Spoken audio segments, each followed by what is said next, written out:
Buenas noches, estimados hermanos. Hoy viernes queremos compartir con ustedes en este tiempo de oración y estudios bíblicos algunos motivos de oraciones, puesto que el propósito final de nuestra salvación es glorificar a Dios y traernos a comunión íntima y enriquecedora con Él.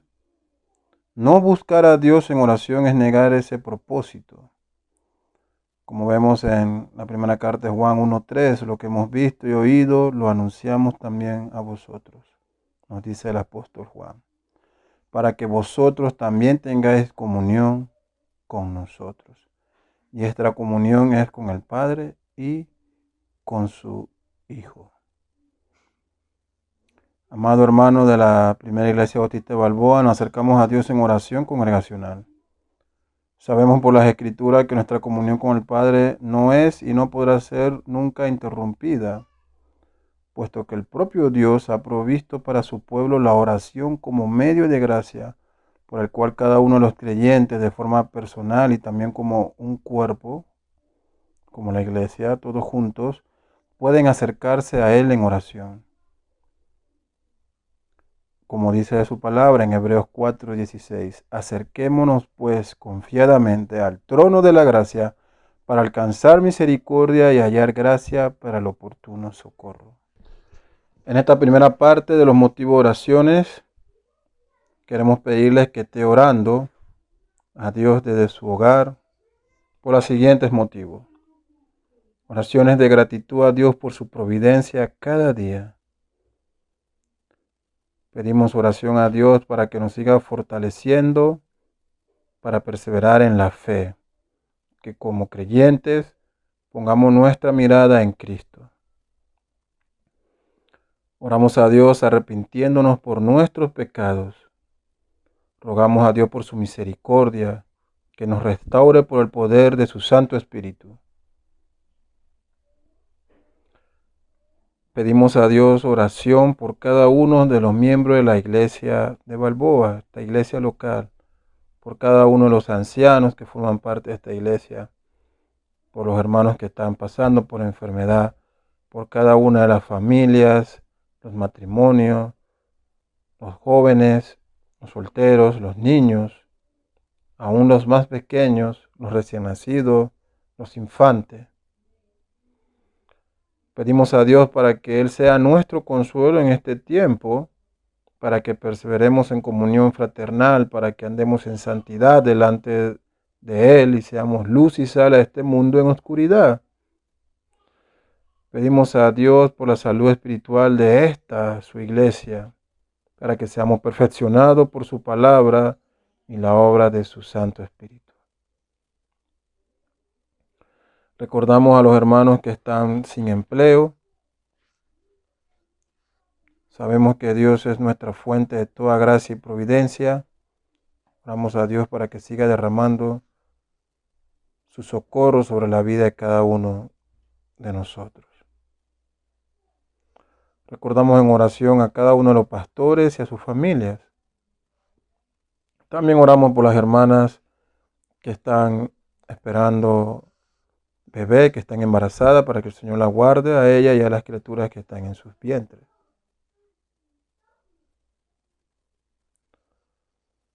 En esta segunda parte oramos también, como nos manda las Escrituras, a que pidamos a Dios por nuestras autoridades civiles. 1 Timoteo 2:2 nos dice que oremos por los reyes y por todos los que están en eminencia, para que vivamos quieta y reposadamente en toda piedad y honestidad. Por eso en esta noche pedimos a nuestro Padre, quien es el gobernante de todo, y pedimos a Él, a Dios, por las autoridades civiles de nuestro país que han sido puestas por Él, por el presidente y sus ministros, los diputados, magistrados, jueces y todo aquel que lleva un puesto de autoridad y responsabilidad en este país, para que ellos puedan en primer lugar arrepentirse de sus pecados si no han conocido a Dios y alcanzar salvación, según sea la soberana voluntad de Dios. Y también pedimos para que ellos puedan servir al pueblo con honestidad y sabiduría. Esta tercera parte de nuestro motivo de oraciones, oramos por todos los hombres, como nos manda las Escrituras en 1 Timoteo 2:1. Dice así la palabra de Dios: exhorto ante todo a que se hagan rogativas, oraciones, peticiones y acciones de gracia por todos los hombres. Por eso rogamos a Dios por aquellos que en este momento padecen a causa de la enfermedad, que en medio de esta situación ellos puedan ver su necesidad de un Salvador para sus vidas como una mayor prioridad que sanidad para sus cuerpos. También pedimos a Dios que en esta hora oscura en que vive el mundo, los hombres puedan hacer un alto y ver en todos estos acontecimientos que Él es Dios y que le deben a Él toda la gloria. También pedimos a Dios que destruya todo plan maligno del hombre que actúa con egoísmo y engaño contra sus prójimos.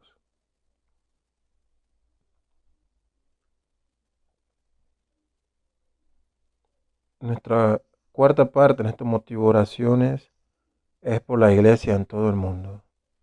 Según el Tesalonicenses 1:4 nos dice así: de manera que nosotros mismos hablamos con orgullo de vosotros entre las iglesias de Dios, por vuestra perseverancia y fe en medio de todas las persecuciones y aflicciones que soportáis. Señor, por eso en esta noche, como iglesia, te pedimos por todos tus hijos en todas partes del mundo, por tu iglesia universal, que se encuentra en todo el mundo, para que sean fortalecidos en tu palabra y el poder de tu Espíritu Santo. Señor, sabemos que esta enfermedad afecta a todos los hombres, esta pandemia, entre los cuales están tus hijos también. Señor, provee consuelo en este tiempo de dolor y pérdida.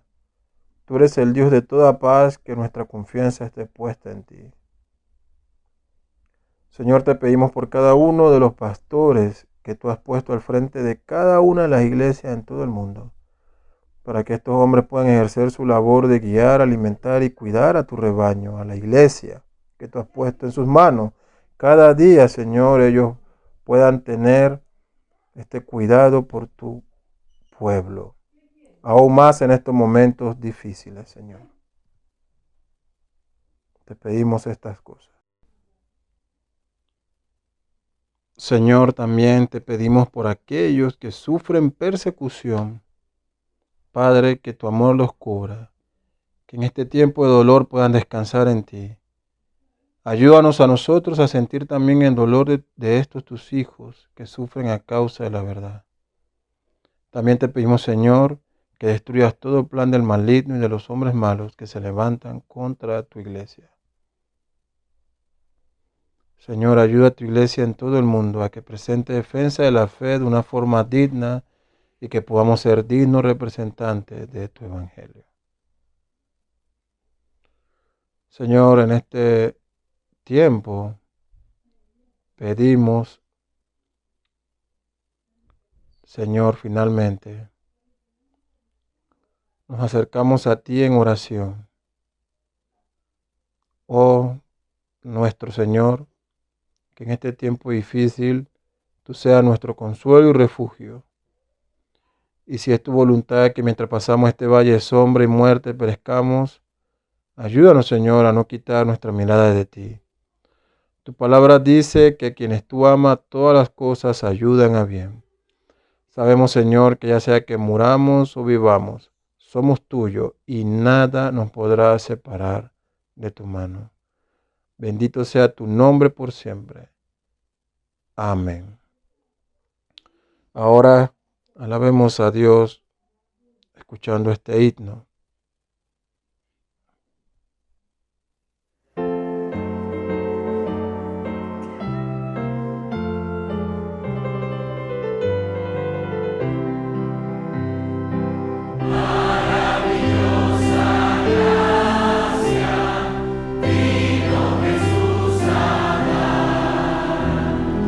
Más alta que los cielos, más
En estos momentos vamos a recibir el estudio de la palabra de Dios.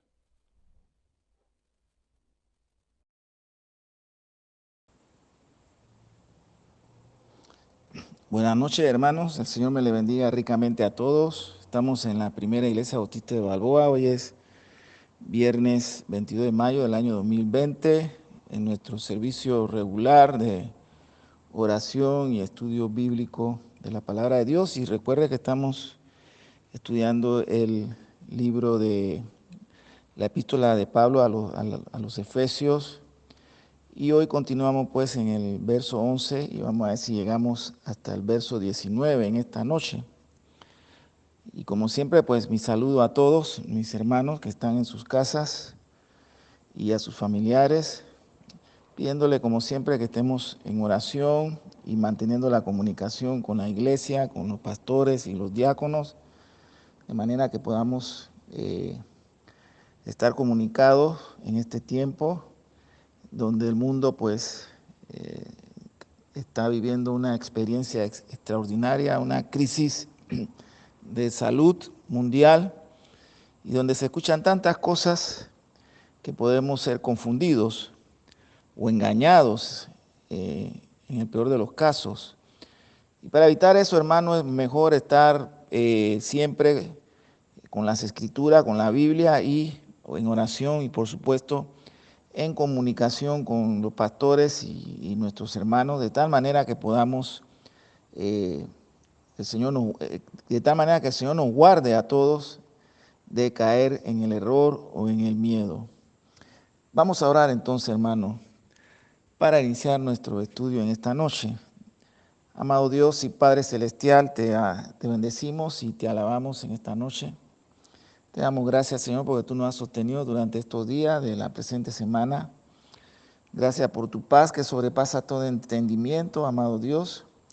Y te rogamos en el precioso nombre de Cristo Jesús que nos guardes, que guarde a la iglesia de Balboa, a cada uno de nuestros hermanos y que guarde a tu iglesia que está presente en toda parte del mundo. Que no permita que seamos engañados, que nuestros sentidos espirituales, como dice Pablo escribiendo en la segunda carta a los Corintios, sean de alguna manera extraviados hacia nuestra sincera fidelidad por Cristo, que estemos en la verdad. Tú dijiste que tu Espíritu Santo nos guiaría a toda verdad. Y en este tiempo, Señor, la iglesia de esta generación, te rogamos, Señor, esa promesa que tú hiciste, que tu Espíritu Santo nos guiaría a toda verdad, Señor, que no seamos ni engañados ni confundidos por este mundo caído y por la maldad de los hombres de este tiempo. Padre amado, te pedimos todo esto en el precioso y dulce nombre de nuestro Señor y Salvador Jesucristo. El retrato de una humanidad alienada o una humanidad confundida o una humanidad caída. Estamos entonces en el capítulo 2 y vamos a ver de los versos 11 al 19 si podemos llegar en esta noche. Recuerda que estamos estudiando esta maravillosa y preciosa carta o epístola de Pablo a los Efesios, como hemos dicho, toda una joya de doctrina cristiana acerca de la iglesia de nuestro Señor y Salvador Jesucristo. Un poquito de recordar lo que hemos repasado ya en los viernes anteriores, en los versículos 1 al 3, Pablo ha pintado a la humanidad, tanto a judíos como a gentiles, en un estado de pecado y de muerte. Y aquí en los versículos 11 a 12 se refiere particularmente a los gentiles, o al mundo pagano antes de Cristo.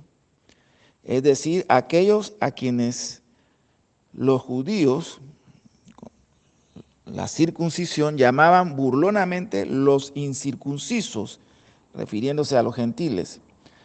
La circuncisión le había sido ordenada por Dios a Abraham como una señal externa de pertenencia al pueblo del pacto.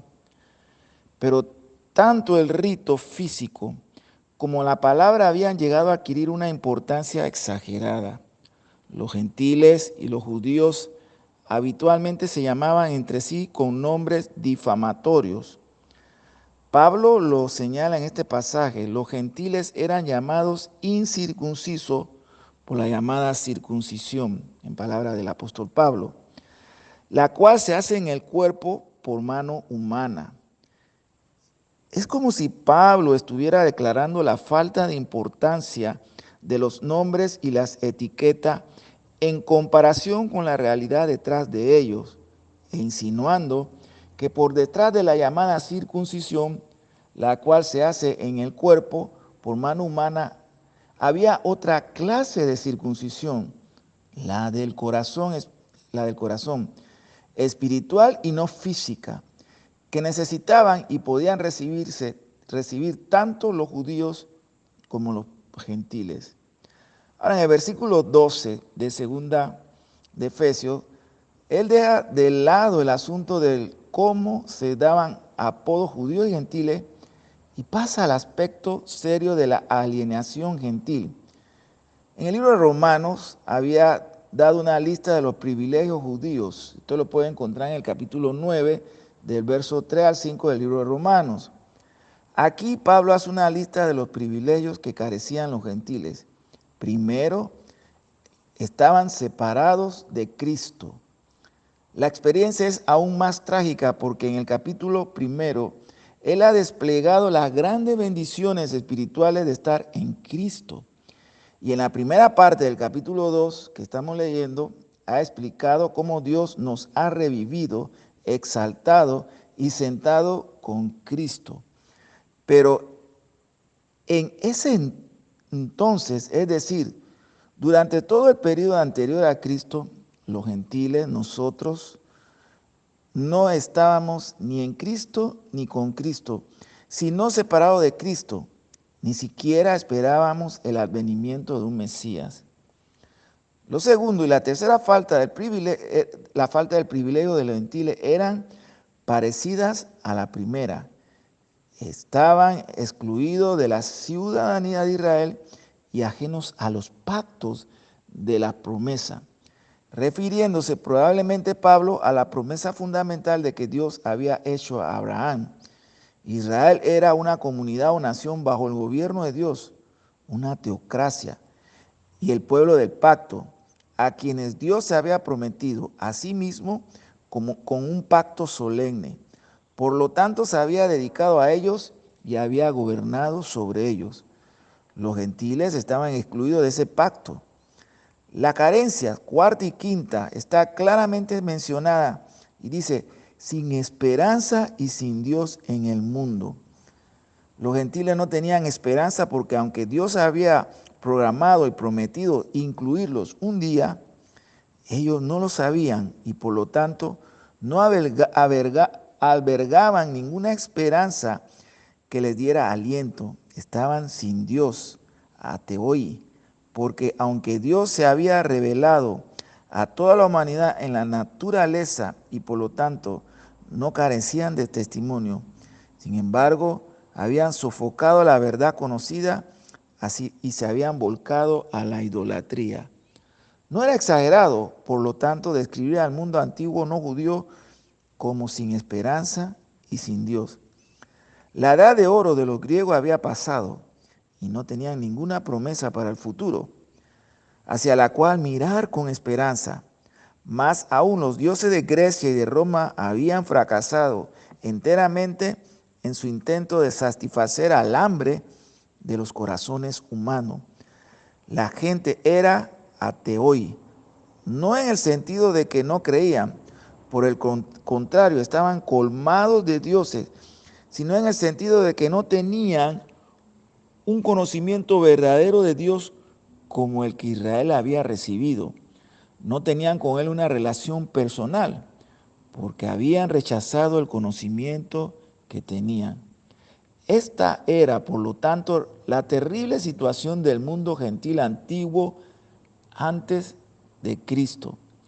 Estaban separados del Mesías, de la teocracia, de los pactos, de la esperanza y de Dios mismo. En el resumen que hace William Hendriksen, los gentiles estaban sin Cristo, sin ciudadanía, sin amigos, sin esperanza y sin Dios.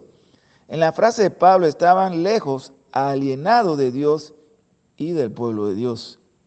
Nosotros, amados hermanos, nosotros mismos debemos agregar, estábamos exactamente en la misma posición antes de ser cristianos. Estábamos alienados de Dios y de su pueblo. Peor aún, había en nuestro corazón la enemistad a la que Pablo se refiere más adelante, de tal manera que nos rebelábamos en contra de la autoridad de Dios y sabíamos poco o nada de una verdadera convivencia humana. ¿Acaso no es lo mismo en el mundo de hoy sin Cristo? Los hombres construyen paredes de separación y división como el terrible muro de Berlín, o erigen una cortina invisible de hierro o de bambú, o construyen barrera de raza, color, casta, tribu o clase. La división es una característica constante de cualquier comunidad sin Cristo. Nosotros mismos lo hemos experimentado. Ahora el apóstol dice, por lo tanto recuerden, en el verso 11, hay ciertas cosas que las Escrituras nos dicen que debemos olvidar, como las injurias que otros nos hacen, pero hay una cosa especial que estamos obligados a recordar y no olvidar nunca. Esto es lo que éramos antes de que el amor de Dios descendiera y nos alcanzara. Porque solo si recordamos nuestra alienación primitiva, tan desagradable como pudiéramos resultarnos, podremos recordar la grandeza de la gracia que nos perdonó y nos transformó. Ahora veamos algo del retrato de Cristo, el pacificador, de los versos 13 en adelante. El paralelo entre ambas mitades de Efesios 2 resulta obvio. Primero, ambos casos se presentan con una descripción de la vida sin Cristo, como dice el verso 1 al 3, muertos y excluidos, como dice el verso 11 y 12. Luego sigue otra vez en ambos casos la gran expresión contraria, pero Dios, verso 4. Y dice, pero ahora en el verso 13, la distinción principal es que en la segunda mitad Pablo estaba enfatizando la experiencia gentil. Utilizaba 2 veces el pronombre enfático ustedes. Recuerden que ustedes estaban separados, pero ahora en Cristo Jesús a ustedes los ha acercado. Esta es en esencia la diferencia que Cristo ha hecho. A ustedes que antes estaban lejos, Dios los ha acercado. Qué maravilloso mensaje de la carta de Pablo a los Efesios, qué hermosa doctrina. Este lenguaje especial, lejos y acercado, era común en el Antiguo Testamento. Se sabía que Dios e Israel estaban cerca uno del otro, ya que Dios había prometido ser su Dios y hacerlo su pueblo. Por lo tanto, Moisés podía decir, ¿qué nación tiene dioses tan cerca de ella como lo está de nosotros el Señor nuestro Dios cada vez que lo invocamos? Su unicidad en este respecto se repite en el Salmo 148, verso 14, donde se le llama su pueblo cercano. Por contraste, las naciones gentiles estaban lejos. Eran pueblos que tenían que ser llamados de muy lejos. Pero Dios había prometido que un día diría, paz a los que están lejos y paz a los que están cerca. Una promesa que fue cumplida en Jesucristo y citada aquí por Pablo en referencia a Él. Y esta cercanía a Dios que todos los cristianos disfrutan a través de Cristo es un privilegio que demasiado a menudo damos por sentado. Nuestro Dios no se mantiene a la distancia ni se afirma en su dignidad como algún potentado oriental, ni insiste en algún ritual o protocolo complicado. Por el contrario, a través de Jesucristo y por la obra del Espíritu Santo, tenemos acceso, hermano, inmediato a Él como nuestro Padre, como lo dice el verso 18. Necesitamos exhortarnos uno a otro a fin de disfrutar de este maravilloso privilegio de nuestra cercanía y de nuestra relación con Dios el Padre. Ahora, amados hermanos de la primera iglesia bautista de Balboa, el versículo 13 es más que una declaración de que nosotros, que estábamos lejos, hemos sido acercados. Contiene además dos importantes referencias a Cristo, porque establece que nuestra nueva cercanía a Dios es tanto en Cristo Jesús como mediante la sangre de Cristo. Si vamos a serle fieles a la enseñanza del apóstol, es esencial que consideremos ambas expresiones y no enfaticemos una a expensa de la otra. La sangre de Cristo, como lo dice en el verso 1 al 7, significa su muerte sacrificial por nuestros pecados, mediante la cual Él, Jesús, nos ha reconciliado con Dios y con los seres humanos. Mientras que en Cristo Jesús significa nuestra unión personal con Cristo, a través de la cual esa reconciliación que Él logró se recibe y que disfrutamos. Por lo tanto, las dos expresiones dan fe de las dos etapas por las cuales los que están lejos son acercados. La primera etapa es el hecho histórico de la cruz.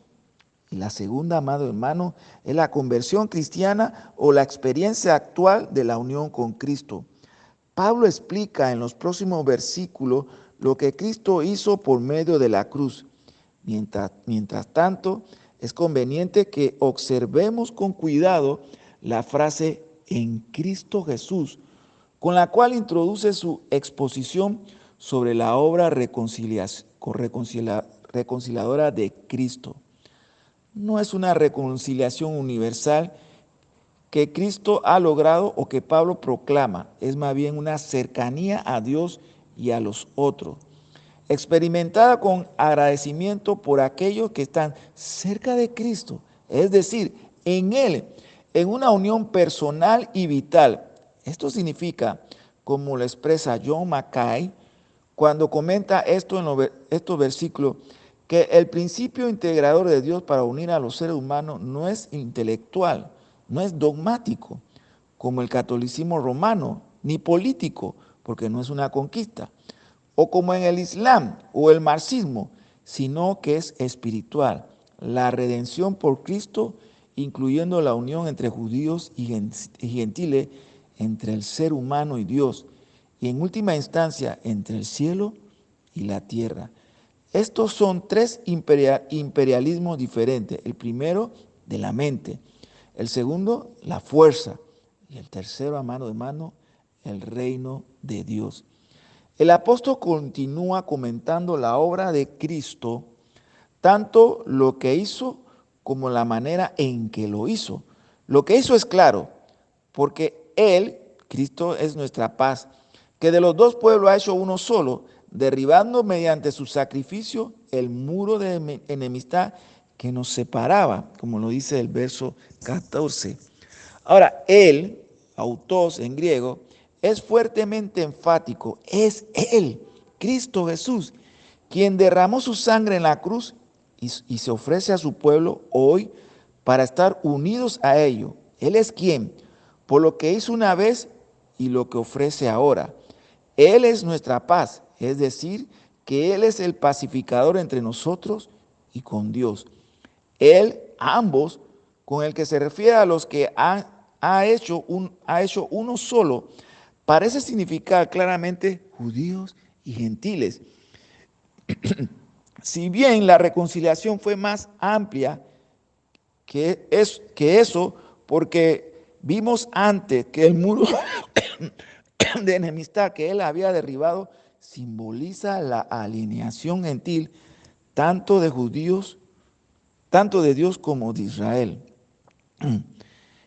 Este anuncio que hace Pablo sobre el derribamiento de la pared por medio de Jesucristo es notable, porque literal e históricamente hablando, la pared no fue derribada hasta que las legiones romanas entraron en Jerusalén en el año 70 después de Cristo al mando del general Tito. Así que la muralla aún estaba en pie, rodeando el muro, el templo y excluyendo a los gentiles. mientras Pablo escribía esta carta. Pero aunque materialmente allí, espiritualmente ya había sido destruida alrededor del año 30 después de Cristo, justo en el momento de la muerte de nuestro Señor en la cruz, cuando el templo fue la pared que separaba el lugar santísimo del lugar santo y la pared intermedia y todo lo que separaba a los judíos de los prosélitos, todo fue roto en el año 30, cuando Jesús murió en la cruz. Como lo dice Hamilton Robinson, aún estaba, pero ya era anticuada, obsoleta, fuera de época, por lo menos en cuanto a su significado espiritual. El signo estaba, pero el significado se había roto. Ahora nos volvemos a la pregunta, ¿cómo lo hizo? ¿Qué hizo Cristo cuando murió en la cruz para quitar la enemistad divisoria entre judíos y gentiles, entre el hombre y Dios? La respuesta está en los versículos 15 y 16, amados hermanos. Están cargados de teología y es preciso desentrañarla. Quizá la mejor manera de clarificar el pensamiento del apóstol sea aislando los tres verbos principales que utilizaba sucesivamente, es decir, aboliendo para crear en sí mismo y reconciliar. Es decir, que abolió la ley de los mandamientos a fin de crear una sola y nueva humanidad y reconciliar ambas partes de ellas con Dios. Ahora veamos 3 puntos para terminar en esta noche. El primero, la abolición de la ley de los mandamientos, en el verso 15 del capítulo 2. La primera afirmación que hace Pablo es que Cristo derribó el muro, es decir, la hostilidad, pues anuló la ley con sus mandamientos y requisitos. A primera vista esta frase resulta sorprendente, por qué no decir insólita incluso. ¿Cómo puede declarar el apóstol que Cristo abolió la ley cuando Cristo mismo en el Sermón del Monte declaró específicamente lo opuesto? Que Él no había venido a abrogar la ley, sino a cumplirla. Veremos que la discrepancia es solo verbal. En esencia, Pablo y Cristo se estaban refiriendo a la ley en dos sentidos diferentes, y me voy a explicar. En el Sermón del Monte, el contexto muestra que Jesús estaba refiriéndose a la ley moral. Estaba enseñando la diferencia entre la justicia farisaica y la justicia cristiana, y señalando que la justicia cristiana requiere una obediencia radical y profunda a la ley. La referencia primaria del apóstol Pablo en este caso parecía referirse a la ley ceremonial y a lo que la versión Dios habla hoy llama mandatos y reglamentos. Es decir, la circuncisión, la principal distinción física entre los judíos y gentiles, como lo dice el verso 11, a los sacrificios materiales, a las reglamentaciones sobre alimentos y a la regla acerca de limpieza e inmundicia, ritual que gobernaban las relaciones sociales de los judíos. El pasaje paralelo en Colosenses alude a la circuncisión y también menciona comida o bebida y reglamento en cuanto a día de fiesta, luna nueva o día de reposo. Así que parece probable que estos fueran los mandamientos y requisitos que Pablo tuviera en mente.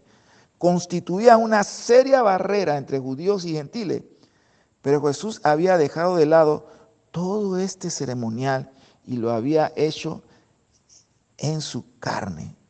De acuerdo a la Reina Valera revisada, seguramente una referencia a su muerte física, porque en la cruz él había cumplido todos los arquetipos y símbolos del sistema ceremonial del Antiguo Testamento. Parece probable, sin embargo, que Pablo estaba haciendo también otra referencia, aunque secundaria, se refería a la ley moral, no a la ceremonial. Jesús, por cierto, no abolió la ley moral como modelo de conducta. Aún tiene fuerza y es normativa para quienes la siguen, pero sí la abolió como camino de salvación. Siempre que la ley se considere como camino de salvación, será divisoria, porque no podemos obedecerle aunque tratemos de hacerlo. Por lo tanto, nos separa de Dios y de nuestros semejantes. Pero Jesús obedeció perfectamente la ley durante su vida y en su muerte llevó sobre sí las consecuencias de nuestra desobediencia, llevó sobre sí la maldición de la ley, el juicio que amenazaba a aquellos que la desobedecen, a fin de liberarnos de ella, o como dice el pasaje paralelo de Colosenses, Dios es capaz de perdonarnos todos nuestros delitos porque ha anulado la deuda que teníamos pendiente por los requisitos de la ley. Él anuló esa deuda que no era adversa, clavándola en la cruz. La aceptación de Dios es ahora por medio de la fe en el Cristo crucificado, pero resucitado. Y nada más tanto para judíos como para gentiles. La ley era una barrera entre nosotros, pero la fe nos une, amados hermanos, ya que todos nosotros hemos llegado a Dios a través de Cristo. No hay otro camino, solo Cristo, Él es el camino. De la misma manera, este había sido uno de los principales énfasis del apóstol Pablo también en la carta de los Gálatas. Es decir, que todos somos colocados al mismo nivel al pie de la cruz de Cristo. Para resumir esto, hermano, Jesús abolió tanto las reglas de la ley ceremonial como la condenación de la ley moral. Ambas fueron dejadas de lado en la cruz. La segunda consideración esta noche es la creación de una sola humanidad nueva. Y vamos a ver si por asunto de tiempo terminamos con este punto y le prometo que si el Señor lo permite, este punto lo terminaremos el próximo viernes. Es imposible dejar por alto la manera en que Pablo va de lo negativo a lo positivo, de la abolición de algo viejo, la división de la ley, a la creación de algo nuevo, una única humanidad indivisible. En los dos sentidos en que la hemos considerado, la ley había abierto una profunda brecha en la humanidad. Los judíos y los gentiles estaban alienados unos de otros y enemistados unos con otros.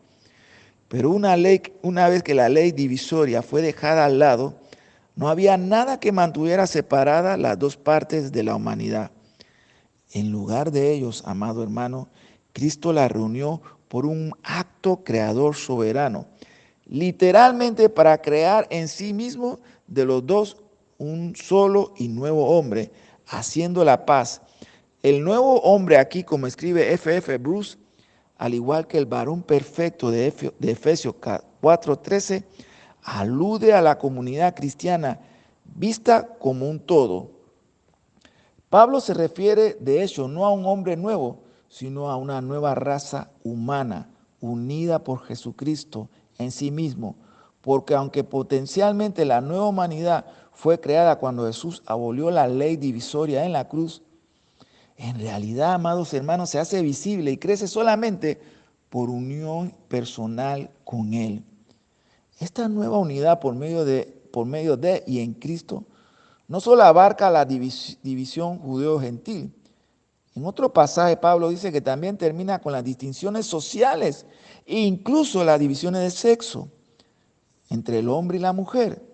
En esta nueva naturaleza no hay griego ni judío, circunciso ni incircunciso, culto ni inculto, esclavo ni libre, sino que es Cristo en todo y para todos. Y otra vez, ya no hay judío ni griego, esclavo ni libre, hombre ni mujer, sino que todos ustedes, en palabra de Pablo, son uno solo en Cristo Jesús. No quiere decir que los datos de diferenciación humana han desaparecido. Los varones siguen siendo varones y las mujeres siguen siendo mujeres. Los judíos siguen siendo tales y los gentiles también. Pero se ha abolido la desigualdad frente a Dios. Hay una nueva unidad en Cristo Jesús, amado hermano. Gracias a la obra de Cristo Jesús, estas divisiones han desaparecido. Pero solamente en Cristo Jesús. Porque fuera de Cristo Jesús, si usted mira al mundo, está dividido y cada vez más enemistados. Naciones contra naciones, pueblos contra pueblos, y aún en el mismo hogar los hombres están divididos. Aún en el vínculo del matrimonio, el hombre y la mujer siguen divididos. Pero esas divisiones desaparecen solamente en Cristo Jesús. Oremos, amado hermano. Padre, en el nombre precioso de Cristo Jesús, gracias por esta obra tan grande de salvación que tú has hecho en Cristo Jesús. Ayúdanos a vivir de una manera que te honremos y te glorifiquemos, amado Dios. Bendícenos, Señor, como solamente tú sabes y puedes hacerlo. Acuérdate de tu iglesia local y de tu iglesia universal. Te lo pedimos en el nombre de Jesús. Amén.